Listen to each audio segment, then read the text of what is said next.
Қай елде арзан? Біз Америкада тұратын қазақ отбасымыз. Жақында азық-түлік бағаларын Қазақстанмен салыстырып көрдім.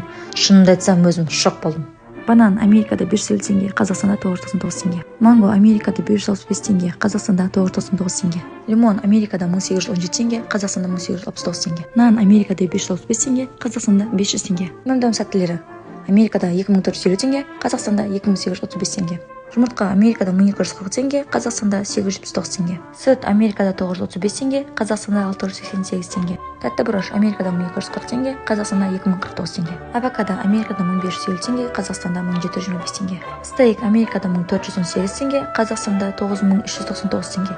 Қазақстанда арзан болады деп ойлаған едім. Сиыр Америкада 930 теңге, Қазақстанда 1199 теңге. Жүгері Америкада 477 теңге, Қазақстанда 845 теңге. Моцарелла Америкада 1759 теңге, Қазақстанда 2019 теңге. Саңырауқұлақтар Америкада 980 теңге, Қазақстанда 479 теңге. Помидоры черри Америкада 1860 теңге, Қазақстанда 1785 теңге. Жалпы сомасы Қазақстанда 28569 теңге, Америкада 22131 теңге. Қазақстан Америкадан 22%-ке жоғары. Екі елдің жалақысын салыстырмасақ та түсінікті деп ойлаймын. Парақшама жазылыңыз, Америкадағы қазақ отбасының күнделікті өмірімен бөлісемін.